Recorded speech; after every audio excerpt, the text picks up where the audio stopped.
नमस्कार दर्शकबिन, सगरमाथा टेलिभिजनको एसटिभी च्याटमा म यहाँहरूलाई हार्दिक स्वागत गर्दछु। जीवराम भण्डारी। आज यहाँहरू सामुन्ने उपस्थित हुनुहुन्छ शङ्कर पोखरेल। उहाँ नेपाल कम्युनिस्ट पार्टी नेकपाका स्थायी समिति सदस्य हुनुहुन्छ, 5 नम्बर प्रदेश मुख्यमन्त्री, 5 नम्बर प्रदेश इन्चार्ज, एउटा सम्भावना भएको निरन्तर त्यसरी हेरिएको नेता।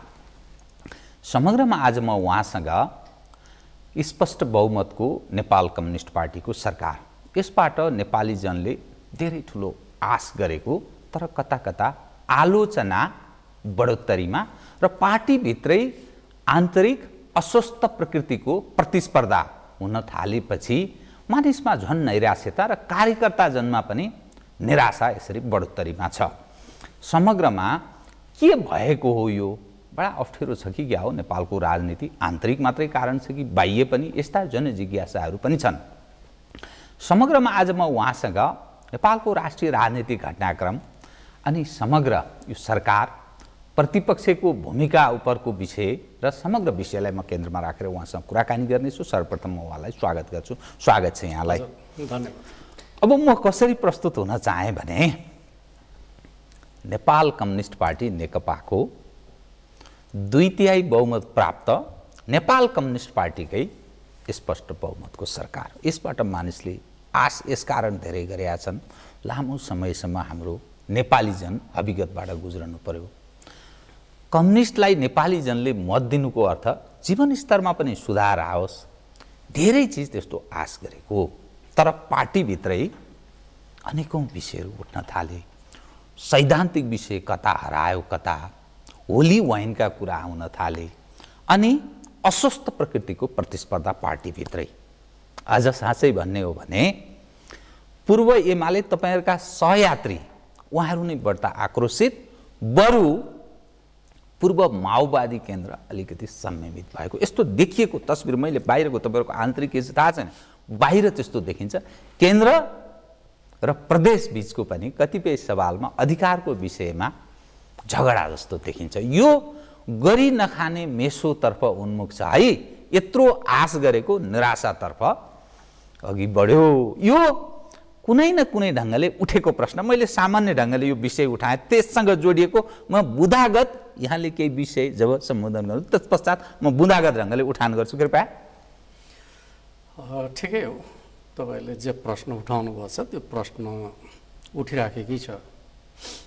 कतिपय विषयहरू कस्तो हुन्छ भने परिस्थितिलाई विश्लेषण गर्ने कुराको अभावमा पनि उठ्छन्, त्यो ढङ्गले पनि उठ्छ। कतिपय चाहिँ अब अपेक्षाहरूका सापेक्षतामा सीमाहरू हुन्छन्, त्यसलाई पुरा गर्ने कुरामा त्यो नबुझ्दाखेरि पनि उठ्छ होइन। अर्कोतर्फ चाहिँ अब स्वाभाविक रूपमा के हुन्छ भन्दाखेरि 2/3 आइसकेपछि त्यो चाहिँ अब जे पनि गर्न सक्छ भन्ने खालको एउटा मनोविज्ञान तयार भयो। जबकि हामी लोकतान्त्रिक प्रणालीमा विश्वास गर्छौँ र कानुनी राज्यमा विश्वास गर्छौँ। जे पनि गर्न मिल्दैन, विधि र प्रक्रियासम्म ढङ्गले मात्रै काम गर्न मिल्छ भन्ने कुरा बुझाउन नसक्दाखेरि पनि समस्या उत्पन्न भयो। अब म तपाईँसँग चर्चा गर्छु। सबभन्दा पहिलो कुरा त पार्टीभित्रको कुरा। पार्टीभित्र चाहिँ अब दुईवटा पार्टीको बिचको एकता भइसकेपछि, खास गरी पूर्व एमाले पक्षको कुराकानी गर्ने हो र ऊ लोकतान्त्रिक प्रतिस्पर्धाको प्रक्रियाबाट आएको हुनाले उसले एकतालाई पनि वर्चस्व प्राप्तिको माध्यमका रूपमा प्रयोग गर्न खोज्यो। त्यस अर्थमा त्यहाँ ज्यादा उद्वेलित छ। आफ्नो पोजिसन अझ ज्यादा सुदृढ गर्ने होडबाजीको परिणामस्वरूप चाहिँ समस्याहरू उत्पन्न भएको छ। एकता चाहिँ वर्चस्व प्राप्तिको माध्यम बन्नु हुँदैन, त्यो चाहिँ एउटा समूहगत वर्चस्व प्राप्तिको माध्यम बन्नु हुँदैन थियो। तर अब शीर्ष नेताहरूले केपी ओली पछि को भन्ने कुराको एक प्रकार अदृश्य चाहिँ प्रतिस्पर्धामा सामेल हुनु पर्यो। त्यसको पछाडिको परिणामका रूपमा चाहिँ पूर्व एमालेभित्र एक प्रकारको पोलराइजेसनको या चाहिँ अन्तर्द्वन्द्वको परिणाम देखा परेको छ भन्ने मलाई लाग्छ, जुन कुरा ठिक होइन। किनकि एकता प्रक्रिया नै टुङ्गिया छैन। त्यस पछाडिको पोजिसनका सन्दर्भमा चाहिँ होडबाजी गर्ने, अस्वस्थ प्रतिस्पर्धा गर्ने कुरा उचित हुँदैन थियो। अर्कोतर्फ माओवादीको तुलनामा एमालेभित्र किन भन्ने खालको कुरा। माओवादीभित्र चाहिँ एक प्रकारले पछिल्लो समयमा नैराश्यता बढाएको थियो, एकताले उहाँहरूलाई आशावादी बनाइदियो। त्यस अर्थमा त्यहाँभित्र चाहिँ एकता प्रक्रियासँग जोडिएर चाहिँ अहिले नै तुरुन्त चाहिँ असन्तुष्टि वा प्रतिस्पर्धा देखा परेको छैन। एमालेभित्र चाहिँ बढ्दो क्रममा रहेको पार्टीभित्र चाहिँ एकता प्रक्रियाले चाहिँ कतै आफ्नो भूमिका चाहिँ हिजोको तुलनामा कमजोर हुने हो कि भन्ने चिन्ता बढी छ। त्यस अर्थमा चाहिँ आफ्नो भूमिकालाई कसरी सेक्योर गर्ने भन्ने सन्दर्भबाट पनि प्रतिस्पर्धा भइरहेको छ। अर्कोतर्फ चाहिँ हामी एउटा असाधारण सङ्क्रमणमा छौँ भन्ने कुरा हामीले जनतालाई र पार्टी पङ्क्तिलाई बताउन सकेका रहेनछौँ। जस्तो कि म तपाईँलाई बताउँ, अझै सङ्क्रमण असाधारण सङ्क्रमणमा छौँ। जस्तो कि संविधानले नै यस्तो सङ्क्रमण क्रिएट गरिदिएको छ।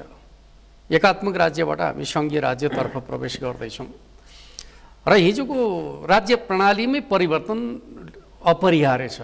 जस्तो यो के होइन भन्दाखेरि चाहिँ 46 सालको परिवर्तन पछाडिको सङ्क्रमण चाहिँ एक प्रकारले भने राजनीतिक प्रणालीसँग मात्रै जोडिएको थियो। यसपटकको सङ्क्रमण चाहिँ संरचनागत सङ्क्रमण बन्यो। जस्तो कि अहिले कर्मचारी समायोजनमा जुन प्रकारको चाहिँ तपाईँ हलचल देख्नुहुन्छ त्यो चाहिँ के हो त भन्दाखेरि चाहिँ सङ्घीयताको कारणले हो। वित्तीय प्रणालीमा पनि त्यसको प्रभाव छ, शासकीय प्रणालीमा त्यसको प्रभाव छ। यो चिजलाई हामीले चाहिँ व्यवस्थापन गर्न अझै कि भ्या छैनौँ। जस्तो कि अस्ति मात्रै हामी अन्तर प्रदेश परिषदको बैठक बस्यौँ, त्यहीँ पनि लामो छलफल भयो होइन। त्यसले के बताउँछ भन्दाखेरि हामी चाहिँ एक प्रकारले राज्य सत्ताका संरचनागत परिवर्तनको प्रक्रियामा छौँ र त्यो टुङ्गिया छैन। किन शक्तिको बाँडफाँड गर्ने कुरा, शासकीय अधिकारको बाँडफाँड गर्ने कुरा, कार्यकारी अधिकारहरूको बाँडफाँड गर्ने खालका कुराहरू पनि टुङ्गिया छैनन्, जसले शासकीय अभ्यासमा चाहिँ एक प्रकारको प्रभाव पारेछ। अर्कोतर्फ चाहिँ दुईवटा ठुला पार्टी मिलिसकेपछि पार्टी नै सङ्क्रमणमा छ, एकता प्रक्रिया नै टुङ्गिया छैन। सिङ्गो पार्टी, किनकि राज्य सञ्चालनका सन्दर्भमा पार्टीको साथ महत्त्वपूर्ण हुन्छ र त्यो पार्टी नै एक प्रकारले भन्नुहुन्छ भने पुनर्निर्माण हुन बाँकी छ। केन्द्रमा त एकता भयो, अरू सबै कमिटी विघटन भएका छन्, त्यसको पुनर्निर्माणको प्रक्रिया नै सकिएको छैन। त्यो सङ्क्रमणमा छौँ र त्यस अर्थमा चाहिँ सर्भिस डेलिभरीमा कुनै न कुनै प्रकृतिको समस्या उत्पन्न हुनु स्वाभाविक छ। त्यसपछि तेस्रो पक्ष के हो त भन्दाखेरि पहिले पनि मैले तपाईँसँग चर्चा गरेको थिएँ, केपी ओलीले चाहिँ परराष्ट्र नीतिमा चाहिँ एक प्रकारले भन्ने हो भने कोर्स करेक्सन गर्ने कोसिस गर्नुभयो र त्यसमा उहाँ एक हदसम्म सफल पनि हुनुभयो। सफल हुनुको अर्थ के हो त भन्दाखेरि त्यसले चाहिँ अन्तर्राष्ट्रिय सम्बन्धको मनोविज्ञानमा कुनै प्रभाव पारेछ कि छैन भन्दाखेरि पारेछ। दृश्य रूपमा हामी अनुकूल अवस्थामा छौँ, अदृश्य रूपमा हामी चाहिँ चुनौतीको सामना गर्दैछौँ। त्यसले पनि हामीलाई प्रभाव पारिरहेको छ। अर्कोतर्फ चाहिँ चौथो महत्त्वपूर्ण कारण के छ भनेर भन्दाखेरि विश्व व्यवस्थामा बदलाव जुन आउँदैछ त्यसले हाम्रो चाहिँ भू राजनीतिमा प्रभाव पारेको छ। जस्तो कि औद्योगिक क्रान्ति पछाडि युरोप शक्तिको केन्द्र बन्यो लामो समयसम्म। पहिलो विश्वयुद्ध पछाडि क्रमशः शक्तिको केन्द्र चाहिँ अमेरिकातर्फ सिफ्ट भयो। दोस्रो विश्वयुद्धमा आइसकेपछि अमेरिका चाहिँ विश्वको सबभन्दा शक्तिशाली राष्ट्रका रूपमा उदय भयो। यद्यपि त्यसलाई काउन्टर दिने शक्तिका रूपमा रुस अगाडि आइरहेको थियो।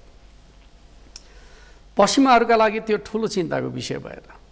किन भएन भन्दाखेरि चाहिँ अमेरिका भनेकै युरोपबाट बनेको राष्ट्र थियो, युरोपको माइग्रेसनबाट बनेको राष्ट्र थियो। आफ्नै बिरादरीमा चाहिँ शक्ति स्थानान्तरण भइरहेको थियो। तर अहिले अमेरिकाको इकोनोमी जब एसियातिर सिफ्ट हुन थालेको छ, परम्परागत सुपर पावरमा एक प्रकारको हलचल पैदा भएको छ। किनकि एसियामा पनि त्यस्तो राष्ट्रमा इकोनोमी सिफ्ट हुँदैछ, चीन र भारत जस्ता विशाल जनसङ्ख्या भएका मुलुकमा, जहाँ इकोनोमी चाहिँ स्टेबल हुनुको अर्थ भनेको चाहिँ राजनीतिक शक्ति पनि चाहिँ लामो समयसम्म चाहिँ प्राप्त गर्नु हो।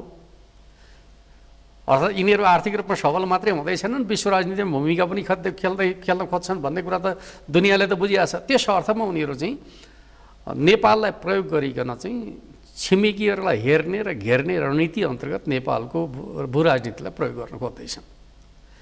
त्यसको प्रभाव हाम्रा बौद्धिक समुदायहरूमा, त्यसको प्रभाव हाम्रा मिडियाहरूमा सबैमा परेको छ र उनीहरू नेपालको राजनीतिलाई त्यो विश्व राजनीतिको आँखाबाट अस्थिर बनाउने प्रकारको चाहिँ प्लेयर भइरहेका छन्।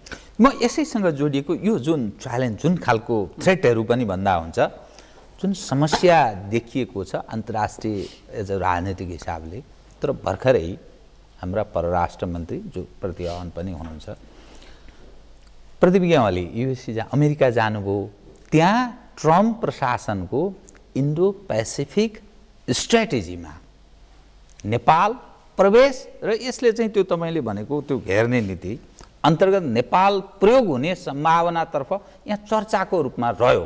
यसको अन्तर्कुन्तरको केही विषय छ? होइन, म तपाईँलाई त्यसमा त शङ्का गर्नुपर्ने कुरै छैन। जस्तो कि स्वाभाविक रूपमा ग्लोबल इन्ट्रेस्ट नेपालमा छ भन्ने कुरामा शङ्का गर्नु पर्दै परेन नि। नेपालले कस्तो नीति अवलम्बन गर्छ भन्ने कुरा मुख्य कुरा हो। त्यस अर्थमा चाहिँ अमेरिकाले अब नेपालसँगको सम्बन्धलाई धेरै समय पछाडि महत्त्व दियो, किनकि नेपाल ग्लोबल्ली एउटा स्ट्राटेजिक पोइन्टमा छ। हाम्रो परराष्ट्र मन्त्रीले नि भने पनि मैले सुने, विगतमा चाहिँ छिमेकको नजरबाट हेर्थ्यो, अहिले चाहिँ सिधै सम्बन्ध कायम गर्न खोज्यो। त्यसका पछाडि केही न केही उसका आफ्ना इन्ट्रेस्टहरू त होला नि त। अब अमेरिकाको इन्ट्रेस्ट हामीप्रति हुनु भने चाहिँ अवसर पनि हो, चुनौती पनि हो। यसलाई चुनौती मात्रै नठानु, अवसर पनि हो, किनकि एउटा विश्व स्तरको शक्तिसँग हाम्रो सम्बन्ध चाहिँ बढ्नु नराम्रो कुरा त होइन। तर हामी त्यसलाई कसरी प्रयोग गर्छौँ? हामी एसियामा चाहिँ असन्तुलन पैदा गर्ने भूमिकाको पात्रका रूपमा प्रयोग हुन्छौँ कि सन्तुलन कायम गर्ने कुरामा हाम्रो योगदान रहन्छ भन्दाखेरि नेपालको योगदान भनेको चाहिँ एक प्रकारले भन्दा हुन्छ भने सामरिक रणनीतिबाट पृथक रहेको, एक प्रकारले हाम्रो चाहिँ विगतको एउटा चाहिँ असंलग्नताको नीतिभित्र प्रभावकारी भूमिका खेल्ने मौकालाई त नेपालले किन छोड्ने र? तपाईसँग म यो अलिकति अर्को विषयमा केन्द्रित रहेँ, फेरि म अलिक पछाडि फर्कन चाहन्छु। मैले प्रारम्भमा तपाईँ एउटा सम्भावना भएको नेता मैले यसकारण भने तपाईँले अलिकति विषय मलाई अलिक उठान गर्न सजिलो बनाइदिनु भयो। हाम्रो पार्टीभित्र ओली पछिको उत्तराधिकारी को भन्ने विषयले बडा प्रधान, त्यसैको पेरिफेरीमा यी सबै आलोचना प्रत्यालोचना अस्वस्थ ढङ्गले पनि हुने गरेको छ। यो यो यो एङ्गलबाट तपाईँ प्रस्तुत हुनुभयो। कसरी मानिस हेरिरहेछन् भने शङ्कर पोखरेल अनि तपाईँकै समकालीन साथीहरू विष्णु पौडेल, प्रदीप ग्यावाली अथवा यस्ता यस्ता जो साथीहरू, यो प्रश्न त छ नि, केपी ओली पछि उत्तराधिकारी को भन्ने विषय छ। के ठान्नुहुन्छ यस सवालमा? यो अलिकति जिज्ञासाको रूपमा पनि कार्यकर्ता हामी मार्क्सवादमा विश्वास गर्नेहरूले चाहिँ फलाना पछि को भन्ने खालको उत्तर खोजेर हिँड्ने होइन। यो त के हुन्छ भन्दाखेरि समकालीन राजनीतिलाई जसले सही ढङ्गले लिड गर्छ, कार्यकर्ताको विश्वास त्यसैले प्राप्त गर्छ। तर तपाईँमाथि के आक्रमण भयो भने दुई पद किन शङ्कर पोखरेलजीलाई प्रदेश इन्चार्ज पनि मुख्यमन्त्री पनि, अनि तपाईँले फेरि त्यसको प्रतिवाद गर्नुभयो, फेरि सुरेन्द्र पाण्डेजीले त्यहाँ केही विषय उठान गर्नुभयो, यो बाहिर चर्चामा। त्यो विषयमा म त्यति प्रवेश गर्न चाहन्न। मैले तपाईँलाई यति मात्रै भनौँ, मुख्यमन्त्री पार्टीले प्रदान गरेको पद होइन, त्यो लोकतान्त्रिक अभ्यासबाट प्राप्त भएको पद हो। जो कोही मुख्यमन्त्री हुन सक्दैन। पहिले त ऊ प्रतिनिधि सभाको सदस्य हुनुपर्छ, प्रदेश सभाको सदस्य हुनुपर्छ, सबभन्दा पहिले जनताबाट निर्वाचित हुनुपर्छ। अर्को संसदीय दलभित्र चाहिँ निर्वाचित हुनुपर्छ, त्यो कसैले टीका लगाइदिएर हुने चिज होइन। मुख्यमन्त्री चाहिँ म तपाईँलाई बताउँ, 7 वटा प्रदेशमध्येको चाहिँ सर्वसम्मत रूपमा चाहिँ दलले स्वीकार गरेको चाहिँ नेता म नै हो। त्यो कुनै नेता विशेषले चाहिँ शङ्कर पोखरेललाई मुख्यमन्त्री बनाइदिया भन्ने खालको अर्थमा त्यसलाई तपाईँ टिप्पणी गर्नुभयो भने त्यो अतिरञ्जना हुन्छ भन्ने मलाई लाग्छ। अर्कोतर्फ पार्टीको केन्द्रीय सदस्यको हैसियतमा एउटा जिम्मा प्राप्त गर्ने अधिकार अरू कमरेडहरूलाई भए जस्तै शङ्कर पोखरेललाई पनि हुन्छ। एउटा जिम्मा, त्यो जिम्मा के हो त? मुख्यमन्त्री त होइन नि त। मुख्यमन्त्री त जनताले प्रदान गरेको जिम्मेवारी हो, पार्टीगत जिम्मेवारी त होइन। यद्यपि म पार्टी सदस्यको हैसियतमा चुनाव लड्ने मौका प्राप्त गरेँ, नेकपा एमालेको उम्मेदवारको हैसियतमा भएँ, तर त्यो पद के होइन भने पार्टीको कार्यविभाजन होइन। अहिले जसरी चित्रण गरिँदैछ मुख्यमन्त्री नै पार्टीको कार्यविभाजन हो कि भन्ने अर्थमा चाहिँ त्यो चाहिँ उचित होइन भन्ने मलाई लाग्छ। अर्कोतर्फ चाहिँ स्वाभाविक रूपमा चाहिँ अहिले पार्टीले दिएको जिम्मेवारीभित्र चाहिँ कार्यकारी जिम्मेवारी त मेरो होइन नि त। जस्तै म अध्यक्ष होइन, म सचिव होइन, म के हो भन्दाखेरि पोलिटिकल कमिसार हो, जसलाई इन्चार्ज भन्ने गरिन्छ। म पार्टीको केन्द्रीय नीति चाहिँ प्रदेशभित्र लागू गर्ने व्यक्ति हो। त्यो भूमिका मैले राम्रो गरी निर्वाह गर्न सक्छु कि सक्दिनँ भन्दाखेरि त सक्छु होला नि त। अहिले मेरो प्रदेशभित्र चाहिँ राजनीतिक भूमिका चाहिँ मैले निर्वाह गर्दा बढी प्रभावकारी होला कि पार्टीका सन्दर्भमा काठमाडौँबाट अरू कोही गइदिएर होला। म नियमित रूपमा बुटोल बसिरहने मान्छेले त्यो ठाउँको भूमिका निर्वाह गर्न नसक्ने, काठमाडौँमा बस्ने साथीहरूले बढी निर्वाह गर्छन् भनेर अपेक्षा राख्ने कुरा पनि त्यो मनोगत कुरा मात्रै हो भन्ने मलाई लाग्छ। अहिले पनि हेर्नुभयो भने अरू सबै साथीहरू त काठमाडौँ पेरिफेरीमै हुनुहुन्छ। काठमाडौँ छोडेर बस्न तयार भएको मान्छेका सन्दर्भका बारेमा चाहिँ प्रश्न उठ्नु जायज थियो र? काठमाडौँ केन्द्रित राजनीतिमा बसेर रमाउने रहर त शङ्कर पोखरेलको पनि थियो होला नि त। शङ्कर पोखरेल त पार्टीको निर्देशनलाई पालना गर्दै तल गयो नि त, गएन र? स्थायी कमिटी बैठक अब जारी नै सकिएको छैन, भोलि फेरि होला उनी सुन्नमा आएको छ। तर पार्टीको, म यसैसँग फेरि कृपया अन्यथा नठान्नु होला, पार्टीको वरिष्ठ नेता वामदेव गौतमजीले ल्याउनु प्रस्तावै ल्याउनु भएछ। अब यससँगै कतिपय युवा ठानिने व्यक्तिहरूले त्यो हस्ताक्षर गरेर पनि बुझायो कुरा सुन्नमा आयो। अब के जान्छ, त्यसको एउटा चित्त बुझ्दो एउटा कुनै न कुनै ढङ्गले जवाफ आउनुपर्छ भन्ने दृष्टिकोणका साथ त्यो त बैठक भनेकै त्यही हो। बैठक भने मान्छेका मनमा रहेका प्रश्नहरू उठ्छन् र त्यसले संस्थागत स्वरूप ग्रहण गर्छ। म के ठान्दिनँ भन्दाखेरि अब यो विषयमा प्रश्न उठ्ने कुरालाई म अस्वाभाविक ठान्दिनँ, किनकि कसैका मनमा केही प्रश्न छन् भने त उठ्नुपर्छ। प्रश्न चाहिँ दबाएर बस्ने कुरा त भएन। तर प्रश्न उठिसकेपछि के जायज के नाजायज भन्ने कुरा त प्रणालीले टुङ्गो लगाउनुपर्छ। त्यो त लगाउँछ भन्ने मलाई लाग्छ। त्यसमा त कुनै अन्यथा सोच्नुपर्ने विषय नै छैन। विकल्प दुई मध्ये एउटा भन्ने विषय उठ्यो भने के गर्नुहुन्छ, यो एउटा जिज्ञासाको रूपमा म चाहिँ के हो भन्दाखेरि अहिले मुख्यमन्त्री भएको चाहिँ आन्दोलनको एक प्रकारको चाहिँ एक्टिभिस्टका नाताले हो। म मुख्यमन्त्री हुनका लागि चाहिँ राजनीतिमा लागेको होइन, समाज बदल्नका लागि राजनीतिमा लागेको हो। त्यस अर्थमा तेरो पहिलो छनौट के हुन्छ भन्दाखेरि राजनीति नै हुन्छ, राजनीतिक भूमिका हुन्छ।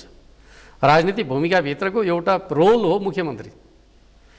राजनीतिक भूमिका रोज्छस् कि पद रोज्छस् भन्यो भने शङ्कर पोखरेलले राजनीतिक भूमिका रोज्छ नि, यसमा कुनै शङ्का छ र? त्यही पनि मानिसको एउटा जिज्ञासा पनि यहाँले शान्त पार्दैन। ठिक छ, अब म तपाईँको ध्यान एउटा क्रान्तिकारी परिवर्तनकामी पार्टी जसले यत्रो त्यो जनताको जुन चाहना छ त्यसलाई सम्बोधन गर्ने त्यस्तो अपेक्षा गरिएको, अनि एक दृष्टिकोणका साथ हेर्दा धर्मलाई अफिम ठान्ने यो कम्युनिस्ट नेतृत्व पङ्क्तिका जो विचार आदर्श सैद्धान्तिक राजनीतिक सबै मान्यताका हिसाबले त्यस्तो दृष्टिकोण राख्ने बहुत ठुलो विवाद एउटा विषय के उठ्यो भने नेपाल कम्युनिस्ट पार्टी नेकपाको वरिष्ठ नेता माधव कुमार नेपालजीको अध्यक्षतामा एसिया पेसिफिक समिट भयो, जसको युनिफिकेसन चर्चको नाममा त्यत्रो प्रोग्राम भयो। प्रधानमन्त्री बस्ने ओछ्यानै अन्यत्र परिवर्तन गरेर उहाँको क्रियाशीलता देखियो। विभिन्न यो अलिकति राजपाटको राजकाजको सवालमा यो ख्यालठट्टा भयो, हाम्रो मानमर्दन भयो, कम्युनिस्ट कार्यकर्ता पनि त्यो एङ्गलबाट विषय उठाए। यो के हो? के छ भन्दाखेरि यति बेला चाहिँ नेकपाको एकता पछाडि जुन 2/3 अवस्था सिर्जना भयो, त्यसले चाहिँ सङ्गठित रूपमा हमलाको एउटा चाहिँ प्रयास भइरहेको छ। यदि यही कुरा दुईटा पार्टी नमिला विषय सन्दर्भमा चाहिँ भइदिए भए के हुन्थ्यो? केही पनि हुन्थेन, फासफुस हुन्थ्यो। यदि नेकपा बलियो हुँदैन थियो र नेकपाका कुनै नेता चाहिँ त्यो चाहिँ कार्यक्रममा सामेल भएको घटना हुन्थ्यो भने चर्चा हुन्थ्यो? हुँदैन थियो, हुँदैन थियो। किन धेरै पटक धेरै नेता सामेल हुनुभएको छ, कुनै चर्चा भएन। अहिले सामान्य प्रधानमन्त्रीजीले जे सुशासन पदवी प्राप्त गर्नुभयो, गिरिजाप्रसाद कोइरालाजीले प्राप्त गर्नुभएको थियो। कान्तिपुरको हेडिङ चाहिँ असाधारण सकारात्मक थियो गिरिजाले पाउँदाखेरि चाहिँ। अहिले केपी ओलीले पाउँदाखेरि चाहिँ ठ्याक्कै उल्टो छ। किन छ भन्दाखेरि केपी ओली चाहिँ यस्तो शक्तिको नेतृत्व गर्दै हुनुहुन्छ जुन शक्तिलाई धेरै प्रतिक्रियावादी र प्रभुत्ववादीहरूले चाहिँ रुचाइराखेका छैन। त्यस अर्थमा यो विषय धेरै संवेदनशील ढङ्गले चाहिँ अगाडि आयो। तर त्यहाँ के थियो भन्ने कोणबाट हेर्दाखेरि त केही नभए पनि 2-3 दर्जनका चाहिँ राष्ट्र प्रमुखहरू, पूर्व राष्ट्र प्रमुखहरू, संविधान सभा के अरे संसदका अध्यक्षहरू, पूर्व अध्यक्षहरू, सांसदहरू आदि इत्यादिहरू झन्डै 150-200 को सङ्ख्यामा आएका थिए भन्ने कुरा त सबैलाई जगजाहेर छ नि त। र कुनै एउटै धर्मावलम्बीका थिएनन्। त्यहाँ चाहिँ अब हिन्दू धर्मका चाहिँ ठुल्ठुला पीठका प्रतिनिधि पनि थिए, बुद्धिस्टहरू पनि थिए, सिखहरू पनि थिए, मुस्लिमहरू पनि थिए। भन्दाखेरि चाहिँ अब अरू कुनै मुलुकमा चाहिँ त्यहाँ गए बापत यस्तो बहस भएको छैन। नेपालमा किन भएको छ भन्दाखेरि यहाँ नेपाल कम्युनिस्ट पार्टीको नेतृत्वमा एउटा बलियो सरकार छ र त्यसलाई ढाल्नुपर्ने छ। र अब हाम्रो साइडको कमजोरी के भने हामीले मनोविज्ञानलाई समयमै बुझ्न सकेनौँ। किनकि जनताको मनोविज्ञानलाई बुझेरै चल्नुपर्छ एउटा। तर त्यो एउटा विवादास्पद संस्था भन्ने कुरा त संसार म तपाईँलाई फेरि यो पनि चाहिँ के स्पष्ट गरिदिउँ भन्दाखेरि त्यही संस्थाले हो नि भट्टराईजीलाई सम्मान गर्ने, गिरिजाप्रसादलाई सम्मान गर्ने, फलानालाई सम्मान गर्ने। त्यति बेला चाहिँ त्यो संस्था र त्यो विवाद जोडिएर नेपाली मिडियाले किन लेखेन? त्यति बेला त्यो पवित्र संस्था अहिले चाहिँ विवादित भएको होला र? संस्था त त्यही हो नि, व्यक्ति तिनै हुन्। हिजो त्यो विषयमा कसैले कुनै नेगेटिभ चर्चा गर्न आवश्यक ठानेन, उल्टै प्रशंसै गर्यो। हाम्रा नेताले चाहिँ अन्तर्राष्ट्रिय स्तरको रिकग्नेसन पाए भनेर प्रशंसै गर्यो। आज त्यो विषयमा यति धेरै खेद्ने काम किन भइरहेको छ भन्दाखेरि नेपालको राजनीतिमा धर्मको एजेन्डालाई अगाडि बढाएर राजनीति गर्न खोज्ने प्रवृत्ति चाहिँ भित्रै सक बगाइरहेको छ। बुझ्नुभयो नि? यदि यो प्रवृत्ति नेपालको राजनीतिमा उठ्न नखोजे भए यो विषय केही पनि थिएन। त्यो प्रवृत्ति अगाडि बढ्न खोजिराख्यो भनेर त्यसले यसलाई चाहिँ प्रोभोकेसनको एउटा आधारका रूपमा प्रयोग गरिदियो। म के भन्छु भन्दाखेरि अब एउटा राजनीतिक शक्तिले आफ्नो राजनीतिभित्र कस्ता प्रवृत्तिहरू छन् भन्ने कुरा बुझेर चाहिँ त्यस्ता संस्थाहरूसँगको रिलेसनमा ध्यान दिनु पर्थ्यो भन्ने कुरासम्म गर्न सकिन्छ।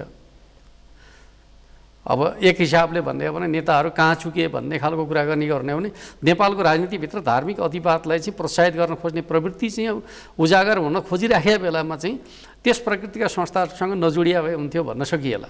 होइन, तपाईँहरू जस्तो एउटा सशक्त जनताले यत्रो पत्याएको तागत राख्ने दल, त्यसको अगुवा नेता काङ्ग्रेसको नेतालाई पनि गरेका थियो भनेर टेक्नुपर्ने अवस्थामा, किनभने काङ्ग्रेसको विकल्पमा त तपाईँहरूलाई चयन यसकारण गरे, काङ्ग्रेसले त सर्वत्र बिगार्यो भनेर विकल्प चयन गरे हो नि नेपाली जनताले। काहीँ न काहीँ त्रुटि भयो, हाम्रो यो रिथिङ गर्नुपर्छ भन्ने विषयमा तपाईँहरू प्रवेश गर्नु भएको छैन भन्न खोजेको। होली वाइनदेखि सबै कुरा आयो नि सर। म तपाईँलाई के कुरा, त्यो होली वाइन भन्ने कुरा त बेकारको चिज हो। त्यो सोल्टी होटेलमा गएर चाहिँ जुस बाँडेको कुरालाई होली वाइन भनेर प्रचार गर्ने कुरा चाहिँ अर्को पाखण्ड हो। त्यसमाथि के भनिएको छ मिडियामा भन्ने कुरामा प्रवेशै नगरौँ। होइन, के हो भन्ने कुरा त होटेल सोल्टीले के सर्भ गर्नुभएको थियो भनेर सोध्यो भने बताइदिएला नि त। जुस सर्भ गरे आऊ कि वाइन सर्भ गरे आऊ, त्यति पनि थाहा नपाउने हाम्रो चाहिँ नेपालको सञ्चार माध्यम हुन्छ र? तर पनि प्रचार भइरहेको छ।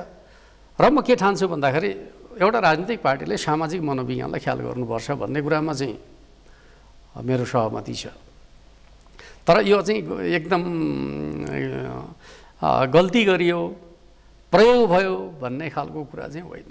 किनकि हामी त एक प्रकारले राज्य चलाउनेहरू चाहिँ जनताका धार्मिक आस्था विश्वासलाई चाहिँ घृणा गर्दैनौँ। एउटा धर्म मान्नेले अर्को धर्म मान्नेप्रति जे प्रकारको दृष्टिकोण राख्छ, राज्यले त्यस्तो राख्दैन। राज्य चाहिँ निरपेक्ष रहन्छ।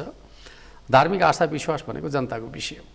निरपेक्ष सवाल उपर यो एउटा म कुनै आफू एउटा हिन्दू धर्मको त्यो विषयलाई एडभोकेसी गरिरहेको छैन। यो निरपेक्ष भन्ने जुन भाषाको चयन भयो यो आफैमा गलत भयो भन्ने दृष्टिकोण गलत होइन। यो चाहिँ धेरै पहिले राज्यहरू धार्मिक हुन्थे। होइन, धार्मिक राज्यबाट चाहिँ एउटा मान्यता के आयो त भन्दाखेरि अब राज्य चाहिँ धर्मबाट अलग हुनुपर्छ र धर्म चाहिँ नागरिकको विषय बन्नुपर्छ भन्ने कुरासँग जोडिएको प्रश्न हो। यो धर्म विरोधी कुरा होइन। धर्म चाहिँ व्यक्तिको स्वतन्त्रताको प्रश्न हो। राज्य त्योभन्दा चाहिँ अलग रहनुपर्छ भन्ने सिद्धान्तसँग जोडियो। भाषा के प्रयोग गर्ने आफ्नो ठाउँमा छ। कसैले त्यसलाई धार्मिक स्वतन्त्रता भन्छ, कसैले निरपेक्षता भन्छ। त्यसको अर्थ के हो त भन्दाखेरि धर्म भनेको जनताको आफ्नो विश्वास हो। त्यो विश्वासलाई राज्यले चाहिँ प्रभावित गर्नु हुँदैन। पहिले त के हुन्थ्यो भने शासकहरूले जे धर्म अगाल्थे जनतालाई त्यही धर्म अगाल्न बाध्य गर्थे। त्यो परम्पराबाट आयौँ त हामी, पुराना इतिहासहरू पढ्दाखेरि त्यो हिसाबले आयौँ। अब त्यस्तो हुनु हुँदैन। राज्य चाहिँ तटस्थ हुनुपर्छ धर्मका मामिलामा। जनताको धर्म हुन्छ, र त्यसलाई राज्यले चाहिँ संरक्षण गर्नुपर्छ।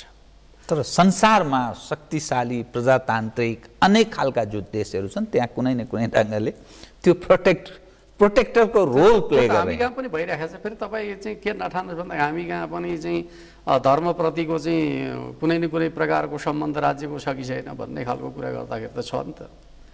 अहिले पनि हामी ईश्वरका नाममा भन्ने एउटा अप्सन राखेका छौँ शपथ ग्रहणमा, छैन र? त्यसै गरी हेर्नुभयो भने राष्ट्रपतिजी चाहिँ थुप्रै सांस्कृतिक पर्वहरूमा मठ मन्दिरमा गएर जनताको प्रधानमन्त्रीजीले त ईश्वरको नाममा खान चाहनु भएन, त्यो शब्दलाई चयन गर्ने रुचाउनु व्यक्तिको कुरा हो। तर राज्यको कुरा त्यही राष्ट्रपति जनताका हरेक सांस्कृतिक पर्वहरूमा चाहिँ शक्तिपीठहरूमा जानुहुन्छ, समुदायहरूका चाहिँ धार्मिक उत्सवहरूमा सामेल हुनुहुन्छ। यो के? किन जनताको धर्मसँग राज्य चाहिँ कुनै न कुनै प्रकारले जोडिन्छ भन्न खोजे होइन र? त्यो के राज्य जोडिया छैन? अब म यहाँको ध्यान तपाईँलाई मैले अघि फेरि तेस्रो पटक म यो भन्दैछु, एउटा सम्भावना भएको नेताको रूपमा यसकारण म भनिरहेको छु, त्यो मर्मको विषयलाई मैले उठान गर्ने प्रयत्न गरेँ। अब के भन्छन् भने नि मानिस, तपाईँको पार्टीभित्रको अगुवा नेताहरू दुई पद एक व्यक्तिले ओगट्नु हुँदैन। यो विषय आयो केपी शर्मा ओली पार्टी अध्यक्ष तथा प्रधानमन्त्रीसँग जोडिएको विषय। वामदेवजी लिखित रूपमा त्यो प्रस्तुत हुनुभएको छ, तपाईँ के दृष्टिकोण राख्नुहुन्छ? यो चाहिँ तपाईँहरूको कस्तो हुन्छ भने कुनै एकजना व्यक्तिले उठाइसकेका विषय पार्टीको विषय भन्ने अर्थमा चित्रण हुने कुरा नै गलत कुरा हो जस्तो लाग्छ। किन वामदेव कमरेडले जे कुरा उठाउनु भयो उहाँले पनि के भन्नुभयो भन्दाखेरि यो मेरो चाहिँ फरक मत होइन, राय हो भन्नुभयो। तर मिडियामा त फरक मात्रै भनेर छरिएर आइरहेको छ होइन। र अहिले चाहिँ अब हामी एकता प्रक्रियामा जुन विधिबाट आएछौँ यो विधि चाहिँ बिचमा आएर परिवर्तन हुन सक्ने विषय नै होइन। के कुरामा तपाईँ स्पष्ट हुनुहोस् भन्दाखेरि पूर्व पार्टीहरूले स्वीकार गरेर निर्माण भएको एकताका मापदण्डहरू चाहिँ अधिवेशन नभइकन परिवर्तन हुँदै हुँदैनन्। यति पनि नबुझ्ने हुन्छ। अहिले बदल्नका लागि त फेरि पूर्व पार्टीतिर फर्किनु पर्यो। मरिसकेका पार्टीतिर कोही फर्कन सक्छ र? सक्दैन। अगाडि बढ्ने भनेको अधिवेशन मात्रै हो। अब वामदेव कमरेडले भनेकै कुरातर्फ पार्टी जान्छ। कति बेला जान्छ भन्दाखेरि चाहिँ अधिवेशन भएपछि जान्छ। छिटै जानुपर्छ भन्ने हो भने अधिवेशन छिटो गर्नु पर्यो। त्यसको त समाधान छ नि त। वामदेव कमरेडले उठाएको कुरा गलत हो त म भन्दिनँ। हामीले गरेका कुरा के हो भने सङ्क्रमणकालीन व्यवस्था हो। सङ्क्रमणकालीन व्यवस्थामा दुई पद एउटै पदका दुईजना व्यक्ति हुनुहुन्छ अध्यक्षका रूपमा। कहिलेसम्म भन्दाखेरि अधिवेशन नहुन्जेलसम्म। एकता प्रक्रियाको चाहिँ स्पिरिटै त्यही हो। त्यस अर्थमा वामदेव कमरेड एक दिन सफल हुनुहुन्छ। कहिले सफल हुनुहुन्छ भन्दाखेरि जति बेला अधिवेशन सम्पन्न हुन्छ। अधिवेशन पूर्व गर्नुपर्छ भन्ने कुरा हो भने एकता प्रक्रिया उहाँले बुझ्नुभएकै छैन। किन एकता प्रक्रिया स्वीकार गरेको त पूर्व पार्टीहरूले हो, अहिलेको एकीकृत पार्टीको एजेन्डा त होइन। अब हामी पूर्व पार्टीतर्फ फर्कन सक्छौँ? सक्दैनौँ। अब हामी त अगाडि बढ्ने मात्रै हो, पछाडि हट्नै सकिँदैन। अगाडि बढ्ने भनेको अधिवेशनतर्फ अगाडि बढ्ने हो। जति छिटो अधिवेशनमा चाहिँ पार्टीलाई लाने कुरामा चाहिँ वामदेव कमरेडले अगुवाई गर्नु छ उहाँको एजेन्डा सफल हुन्छ। यसलाई अन्यथा नठान्नु है। तर पूर्व अवस्थामा फर्किन सक्छ भनेर कतिपय मानिस पार्टीभित्रकै पङ्क्ति पनि त्यो समस्यातर्फ केन्द्रित रहन्छन्। अनि जुन महाधिवेशनको यहाँले कुरा गर्नुभयो त्यो जेन्टलमेन एग्रिमेन्टको कुरा गर्छन्। त्यो जेन्टलमेन एग्रिमेन्ट के भएको हो भन्ने विषय केही खुलासा गर्न मिल्छ?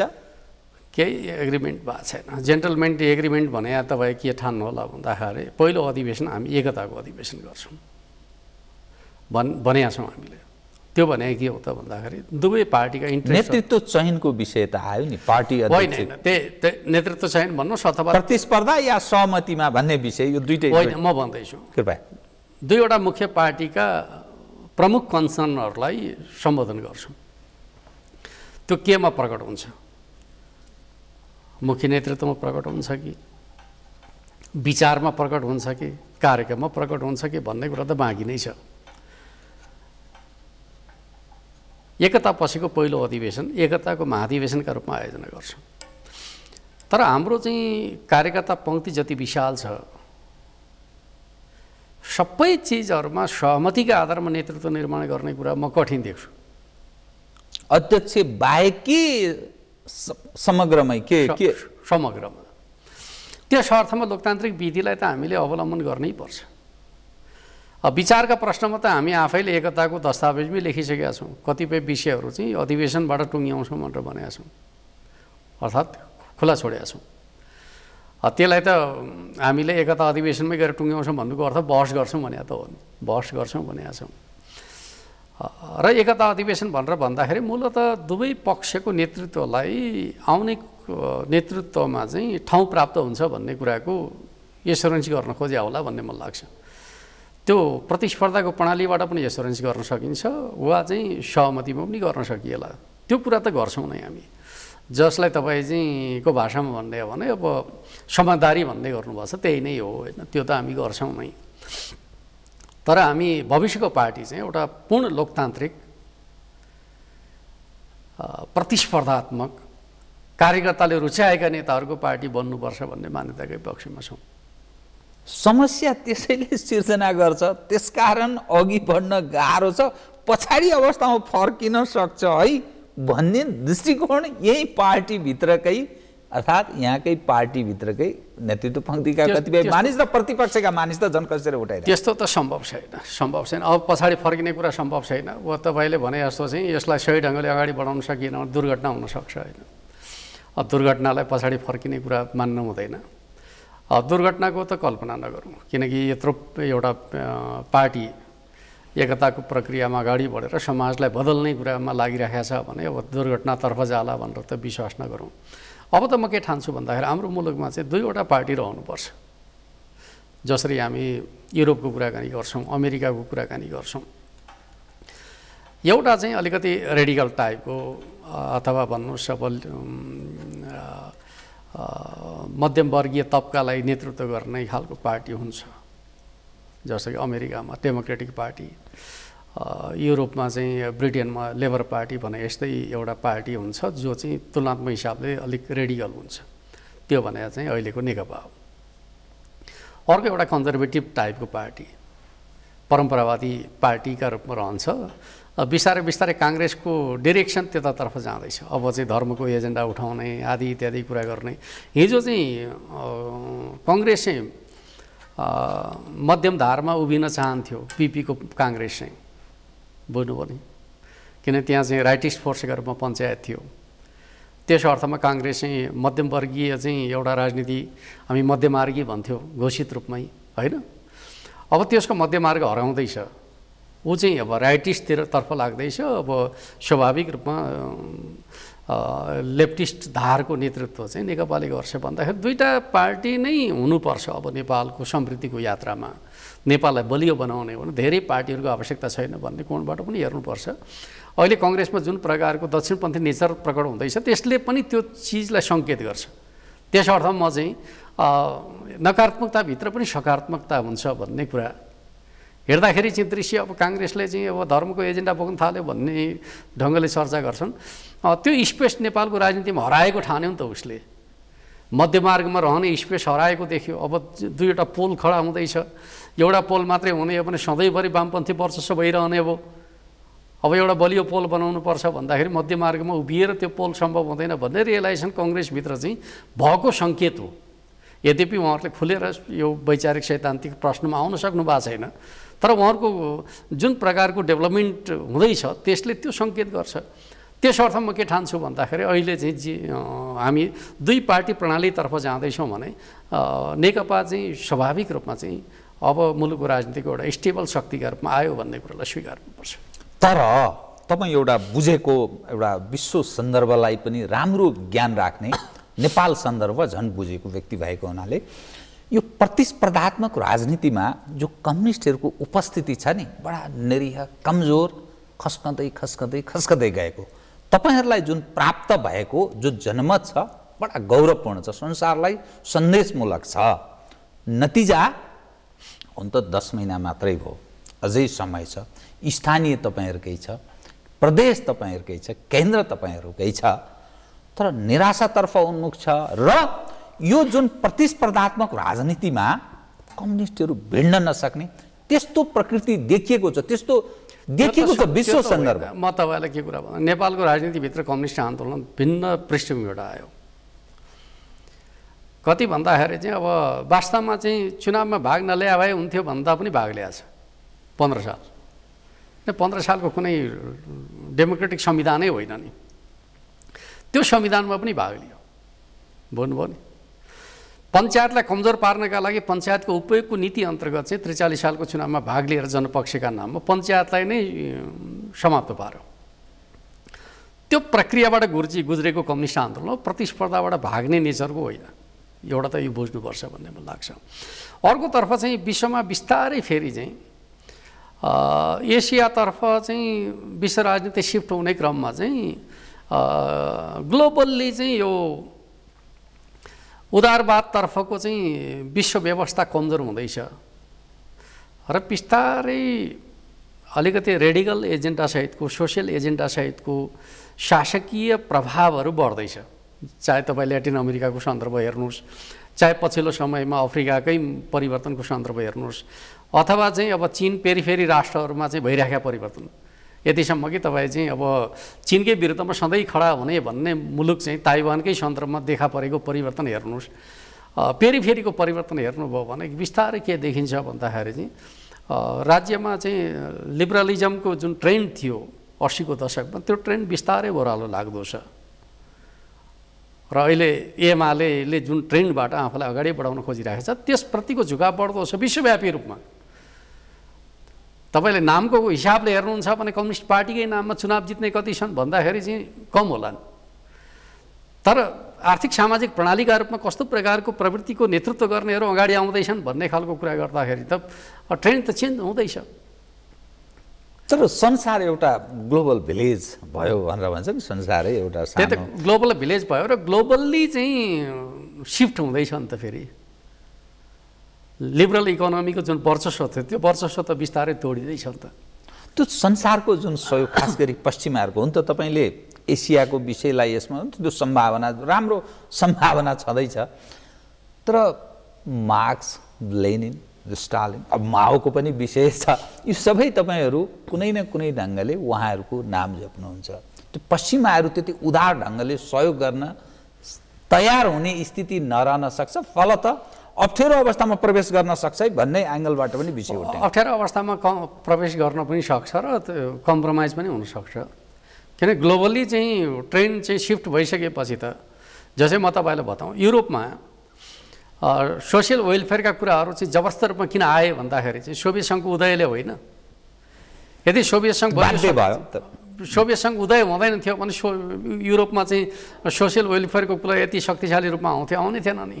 त्यस अर्थमा के हुन्छ भने एउटा नयाँ ट्रेन्डले चाहिँ पुरानो प्रवृत्तिलाई चाहिँ सुधार हुन वा चाहिँ कम्प्रोमाइज गर्न बाध्य बनाइदिन्छ। तर नेपालको जो रेडिकल एक खाले जो आफूलाई कम्युनिस्ट बताउने उनीहरू तपाईहरू यो संसदीय दलदलमा भासिएको अर्थात् यसबाट सम्भावना छैन, यो त परम्परागत उही काङ्ग्रेस अरूहरू जस्तै हो के फरक भन्ने दृष्टिकोण। म तपाईँलाई के कुरा बताउँ, यही चिजमा भिन्नता छ। जसै म तपाईँलाई बताउँ, हेर्दा सुधारकै कुरा होला। अहिले हामी कुनै ठुलो रेडिकल चेन्ज गर्ने भन्ने एजेन्डा बोकेर हिँडिराखेका पनि छैनौँ, किनकि अहिले हाम्रो त संविधानले निर्दिष्ट गरेको बाटोभन्दा बाहिर जान पनि खोजिराखेका छैनौँ।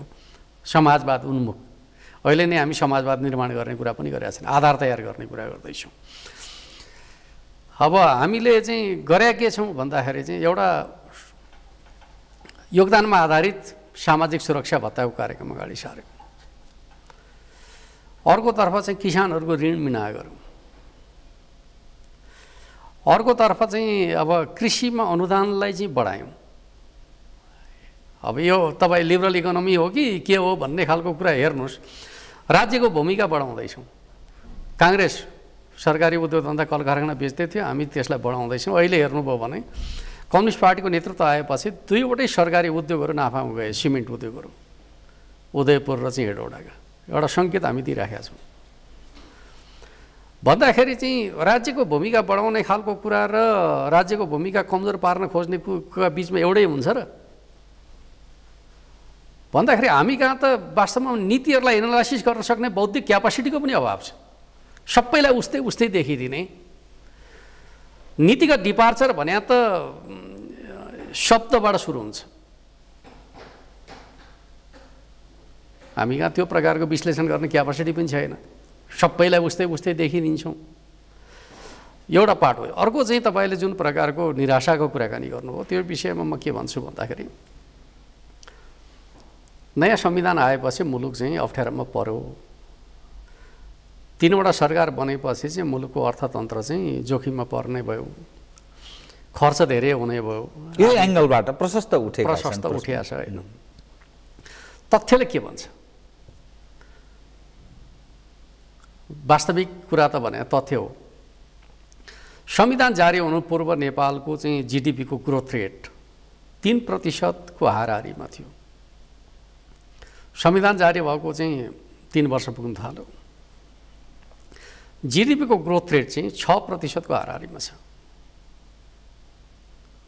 ओह्रालो लाग्यो हो कि उकालो चढ्या हो? 3%बाट 6% भइसक्यो, तर बिग्रिया छ भनेर भाषण गरे छ, तर्क बहस गरे छ मुलुकको स्थिति।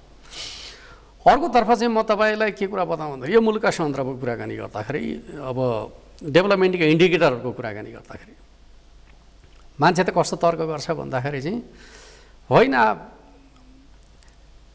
आयात त बढ्यो नि भन्छ। किन बढ्यो विश्लेषण गर्दैन। यो मुलुकमा 8 लाख पर्यटक आउने ठाउँमा चाहिँ 13 लाख पर्यटक आउने भने 5 लाखले खाने चिज त यहाँ उत्पादन भएन भने बाहिरबाट ल्याउनु पर्ला नि त। त्यो नोक्सान हो कि त्यो फाइदा हो? जब हाम्रा पर्यटकहरू 9 महिनामा 10 लाख पुगिसके भनेर चाहिँ राष्ट्रिय तथ्याङ्कले बताउँछ र अरू 3 महिनामा चाहिँ स्वाभाविक रूपमा अरू 2-3 लाख पर्यटक आउँदाखेरि चाहिँ 5 लाख पर्यटक बढ्या तथ्याङ्क देखिन्छ। त्यस पछाडि उनीहरूले खाने चिजहरू चाहिँ बढ्छ बढ्दैन? यो कोणबाट विश्लेषण गरेर देख्नुहुन्छ तपाईँ इकोनोमिस्टहरूले अथवा मिडियामा यो प्रकारको विश्लेषण हुन्छ? तर के हुन्छ भन्दाखेरि खाद्यान्न पनि आयात भइरहेको छ भनेर लेख्छ। किन आयात भएको छ भन्ने कुरामा प्रवेश गर्नै चाहँदैन। एउटा चिज। अर्को चाहिँ विगतमा नेपालमा जति सिमेन्टको आयात हुन्थ्यो वा उत्पादन हुन्थ्यो त्यति सिमेन्ट नेपालभित्रै उत्पादन हुन थालिसक्यो। तर पनि नेपालमा सिमेन्ट बाहिरबाट आइरहेको छ भन्नुको अर्थ के हो त? नेपालमा निर्माणको काम कति बढेछ भन्ने होइन र? हिजोको भन्दा चाहिँ 1.5 गुणा बढी सिमेन्ट नेपालभित्रै उत्पादन हुन थाल्यो र पनि बाहिरबाट सिमेन्ट आइरहेको छ भन्नुको अर्थ नेपालमा कति धेरै निर्माण हुन थाल्यो भन्ने विश्लेषण गर्नु पर्दैन? कसैले गरे सुन्नुभएको छ? तर यो उपलब्धिलाई कुनै न कुनै ढङ्गले सरकारले जनताका माझमा अर्थात् ती मतदाता अर्थात् सर्वसाधारण माझमा लैजान त सरकार होइन। म भन्दैछु धर्म हो नि, त्यही तपाईँकै माध्यमबाट पनि लान खोज्दैछु नि त म, के हो सत्य भन्ने खालको कुरा। अर्कोतर्फ चाहिँ तपाईँ मेची महाकाली जानुहोस्, कृषिमा जताततै टनेल बनाए देख्नुहुन्छ खेतीपातीका लागि, व्यावसायिक फर्महरू निर्माण हुन थाले देख्नुहुन्छ, माछा पोखरीहरू खन्या देख्नुहुन्छ। एक प्रकारले कृषितर्फ आधुनिकीकरणको सङ्केतहरू देखिन थाल्यो नि मुलुकमा। कि त्यो पनि होइन भन्दाखेरि हो? अर्कोतर्फ तपाईँ हेर्नुभयो भने होटेलहरू बढी छ। आज नेपालगञ्ज जानुहोस्, भैरवा क्षेत्र हेर्न जानुहोस्, नयाँ होटेलहरू खोलिरहेका छन्, नयाँ सुविधाहरू प्राप्त भइरहेका छ। यो सबै चिजले केही न केही प्रभाव मुलुकको अर्थतन्त्रमा पारिरहेको छैन। र म तपाईँलाई एउटा रोचक कुरा सुनाउँछु। अस्ति अन्तर्राष्ट्रिय मुद्रा कोषका प्रतिनिधिहरू नेपालमा आए, सरकारसँग छलफल गरे र के सुझाव दिए तपाईँहरूले प्रसारण गर्नुभयो। आर्थिक वृद्धिमा जोड नदेऊ, नेपाल जस्तो अर्थतन्त्रले धान्न गाह्रो हुन्छ भने के? नेपाल आर्थिक विकासको बाटोमा हिँड्ने कुरा सुनिश्चित भयो भने होइन? एडिबीका प्रतिनिधिहरू 1 वर्ष अगाडि आए के भन्दै थिए, यो आर्थिक वृद्धि दरको यति उच्च लक्ष्य हासिल हुन सक्दैन, 5% भन्दा माथि जाँदैन भनेर घोषणा गरे बजेट आउने बित्तिकै। अहिले आएर के भने 6.5% हुने भयो भन्न थाले। आइएमएफ आएर के भन्न थाल्यो? धेरै वृद्धिमा जोड नदेऊ भन्न थाल्यो। र म के भन्छु भन्दाखेरि नेपालको आर्थिक वृद्धि दर उनीहरूले भने भन्दा माथि जान्छ। लेखेर राख्नुहोस्, 7% भन्दा उकालो चढ्छ। यही वर्ष त हामी 7%मा पुग्दैछौँ भने सङ्घीयतालाई प्रशासनिक हिसाबले वित्तीय हिसाबले व्यवस्थापन गरेको अर्को वर्षको डेभलपमेन्ट के होला? त्यो 9% पुग्छ।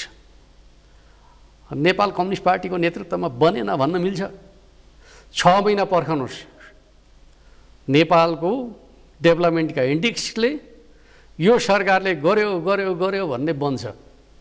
यो असन्तुष्टि भनेको 6 महिनासम्मका लागि। म ठिक कार्यक्रमको अन्त्यमा आएँ। तपाईँले जुन विषयलाई एउटा सर्वसाधारणका सामुन्ने प्रस्तुत गर्ने प्रयत्न गर्नुभयो, यसमा सफलता त मिलोस् अघि, तर हेरौँ, यहाँले केही समय सीमा पनि राख्नुभयो। म ठिक कार्यक्रमको अन्त्यमा आएँ कि एउटा विषय चाहिँ बताइदिनुहोस् त। यो गन्तव्यको बारेमा मानिसहरू विषय उठान गर्छन्, खास गरी प्रमुख प्रतिपक्ष। यो अन्ततोगत्वा अहिले अलि अप्ठ्यारो परेको छ र मात्रै हो नेपाल कम्युनिस्ट पार्टी यसको अनुकूल अन्तर्राष्ट्रिय वातावरण मिल्यो भने अन्ततोगत्वा यो जनवादी राज्य सत्ता कायम गर्ने ढङ्गले त्यो त्यहाँ प्रवेश गर्छ। त्यसकारण यो सिस्टम खतरामा छ भन्ने एङ्गलबाट प्रश्न। तपाईँ प्रतिस्पर्धाको प्रणालीबाट नेकपा पछाडि हट्छ भन्ने कुरा गर्नुहुन्छ भने नेकपा नै बुझ्नु भएको छैन भन्ने ठान्नुपर्छ, जसले त्यो प्रश्न उठाउनुहुन्छ। किन नेकपा आफैभित्रको प्रतिस्पर्धा बेगर ऊ अगाडि बढ्न सक्ने अवस्थामा छैन। म भन्दैछु अधिवेशनमा चाहिँ प्रतिस्पर्धालाई रोक्न सकिएला नसकिएला, एकता भएछ, प्रतिस्पर्धा चाहिँ गर्दाखेरि चाहिँ अलिक जोखिम हुन्छ भन्ने अर्थमा रोक्न पर्छ कि भन्ने खालका विचारहरू आउनु स्वाभाविक हो। त्यो त गर्न सकिन्छ सकिँदैन भन्ने अवस्थाको नेकपा राज्यको चाहिँ प्रतिस्पर्धाको प्रणाली रोक्छ भनेर कल्पना गर्नु, यो त के हो भन्दाखेरि नेकपासँग प्रतिस्पर्धा गर्न नसक्ने, लोकतान्त्रिक अभ्यास गर्न नसक्ने हतियारहरूको कुरा मात्रै हो भन्ने मलाई लाग्छ। होइन, त्यो त फेरि अब कतिपय प्रश्नहरूको उत्तर त समयलाई छोडिदिनुपर्छ। सबै चिजको उत्तर अहिले खोजेर त साध्य छैन, किनकि जब कसैले जबरजस्त रूपमा अविश्वास गर्छ त्यस्ता उत्तरहरूको खोजी त समयलाई दिनुपर्छ। हस्, केही विषय अरू उठान गर्नु जरुरी, तर समयले हामीलाई यतिसम्म साथ दियो। कार्यक्रममा आइदिनु धन्यवाद छ यहाँलाई। आदरणीय दर्शकवृन्द, उहाँहरू शङ्कर पोखरेल, प्रदेश नम्बर 5 का मुख्यमन्त्री, स्थायी समिति सदस्य, नेपाल कम्युनिस्ट पार्टी नेकपा।